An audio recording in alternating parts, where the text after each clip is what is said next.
ஆண்டவராகிய இயேசு கிறிஸ்துவின் நாமத்தினாலே இந்த விடியலை தேடி நிகழ்ச்சிக்கு உங்களை வரவேற்கிறேன். சுவிசேஷத்தினுடைய 5 சாராம்சங்களை குறித்து நாம் கற்றுக்கொண்டிருக்கிறோம். அதில் குறிப்பாக இயேசுவானவர் உயிர்த்தெழுந்த அதனுடைய முக்கியத்துவத்தை குறித்து நாம் கற்றுக்கொண்டிருக்கிறோம்.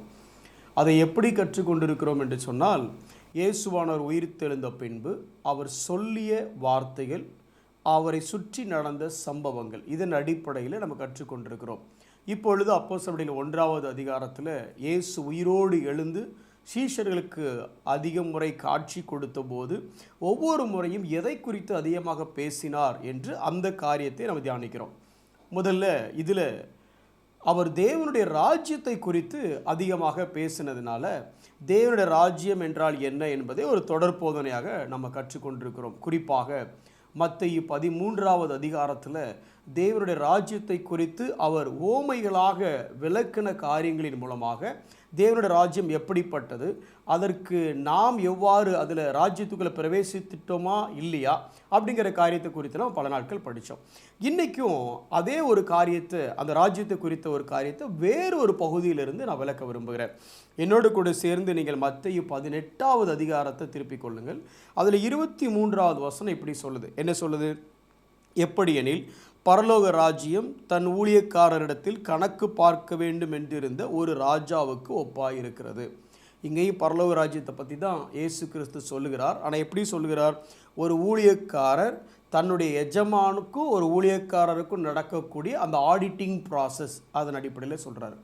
இந்த கதை நம்ம எல்லாருக்குமே தெரியும். அதனால் அதை நான் கதையை விலாவரியாக விளக்காமல் இதனோட அடிப்படை என்ன அப்படிங்கிற காரியத்தை மட்டும் நான் சொல்லலாம் அப்படின்னு யோசிக்கிறேன்.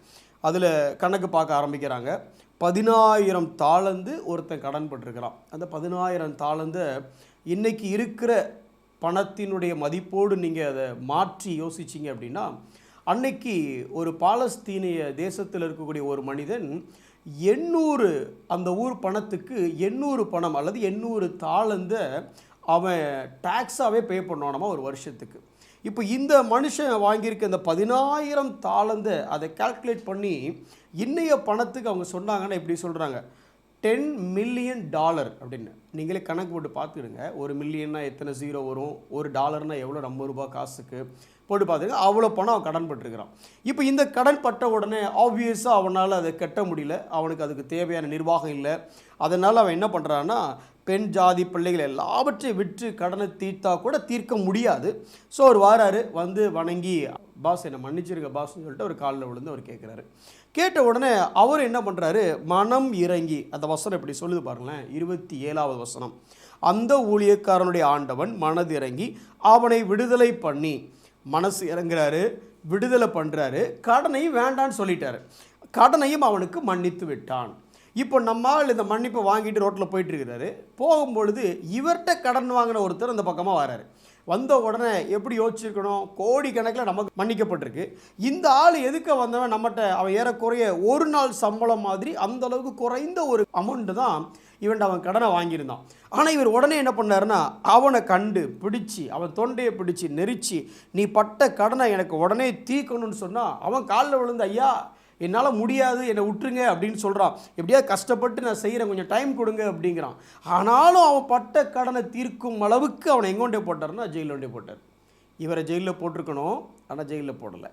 இவர் கடனை எப்படியாவது முடிஞ்ச வரைக்கும் உழைச்சி எனக்கு கொடுண்டாது சொல்லி மிரட்டியிருக்கணும், ஆனால் அதுவும் வேண்டான்னுட்டாங்க.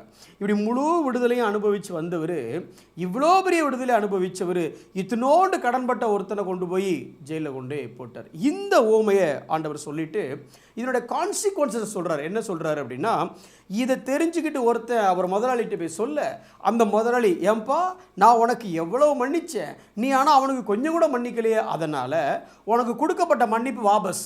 உங்களுக்கு புரியுறதுக்காக சொல்கிறேன். அவனை கொண்டு போய் ஏற்கனவே என்ன பண்ணாருன்னா, காவலில் போடாமல் விடுதலை பண்ணார். இப்போ என்ன ஆயிடுச்சு அப்படின்னா, நான் உனக்கு இறங்கினது போல நீயும் உன் உடன் வேலைக்காரனுக்கு இறங்க வேண்டாமோ? அப்படி இறங்காததுனால, எனக்கு கடன் பட்டதுனால இல்லை, நீ இறங்காததுனால, அதான் முக்கியம் இங்கே. நீ எனக்கு கடன்பட்டு கடனை திருப்பி தராததுனால உனக்கு இந்த தண்டனை இல்லை. மன்னிப்பை வாங்கின நீ இன்னொருத்தனுக்கு மன்னிப்பை கொடுக்க மறந்ததுனால, அங்கே இறங்காததுனால உனக்கு என்ன ஆச்சு அந்த வசனம் அப்படி சொல்லுது பாருங்களேன். நான் உனக்கு இறங்கினது போல நீயும் உன் வேலைக்காரனுக்கு இறங்க வேண்டாமோ என்று சொல்லி, கடனை எனக்கு திருப்பி கொடுக்க வேண்டாமோ என்று சொல்லி அப்படின்னு வரல, இறங்க வேண்டாமோ என்று சொல்லி அவனுடைய ஆண்டவன் கோபம் அடைந்தார். எதுக்கு கோபம் அடைஞ்சார்? கடனை கட்டலைங்கிறதுக்காக கோபம் அடையல, நான் மன்னிச்சது போல மன்னிக்கலைங்கிறதுக்காக தான் கோபம் அடைஞ்சார். அப்போ கடன் பெருசா மன்னிக்கிறது பெருசா அப்படின்னு பார்த்தா கடன் அமௌண்ட்டுங்க பெருசா இல்லை, மன்னிக்காததான் பெரிய தப்பா தெரியுது. எனக்கு நீ பட்ட கடன் $10 மில்லியன் அது மேட்டர் இல்லை, இப்போ அது பெருசு இல்லை. ஆனால் நீ மன்னிக்கலை பற்றியா, அதுதான் பெரிய தப்பு. இந்த தப்புக்கு என்ன தண்டனை கிடைக்குது? அவர் கோபம் அடைந்து அவன் பட்ட கடனை எல்லாம் தனக்கு கொடுத்து தீர்க்கும் அளவும் உபாத்தியர்களிடத்தில் அவனை ஒப்பு கொடுத்தான். சரி, இந்த உவமையின் மூலமாக அவருடைய ராஜ்யத்தை பற்றி தேவன் நமக்கு சொல்ல வரக்கூடிய கருத்து என்ன? Moral of the parable or lesson learnt அப்படின்னா அடுத்த வசனம் அதில் சொல்லுது. என்ன சொல்கிறாரு?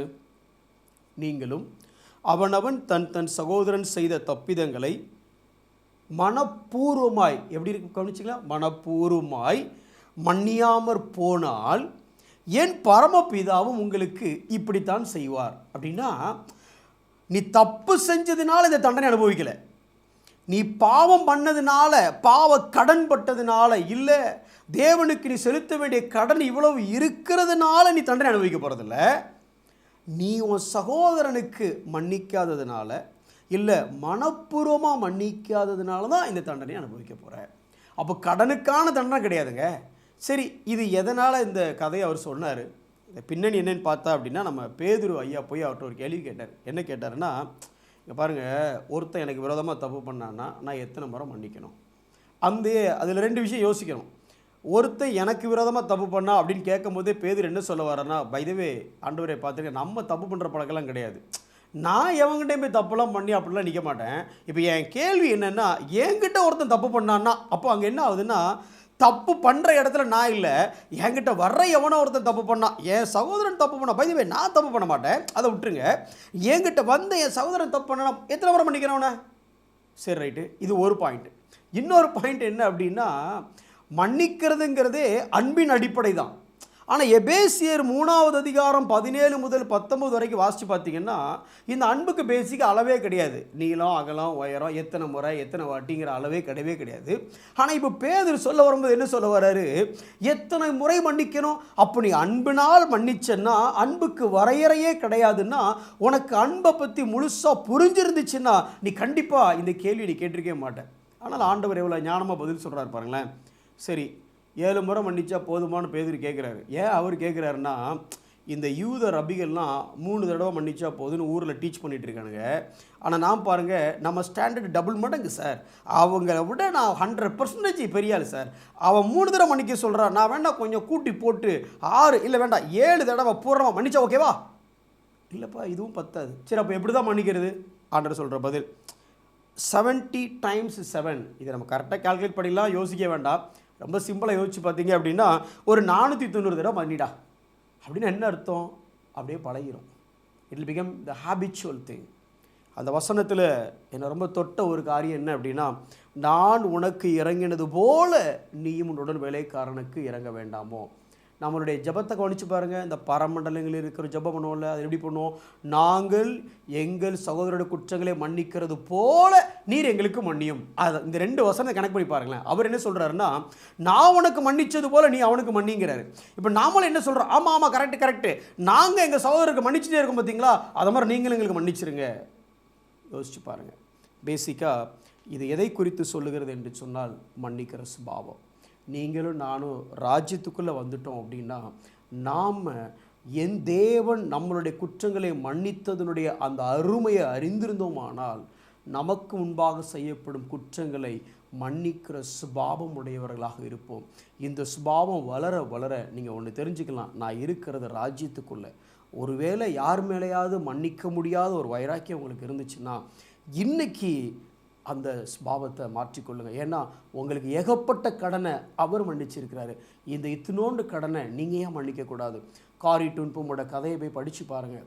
அந்த அம்மா எழுதும்போது எழுதுகிறாங்க, நீ ஒருத்தரை மன்னிக்கலைன்னா அவங்க சிறையில் இல்லை, நீ தான் சிறையில் இருக்கிற.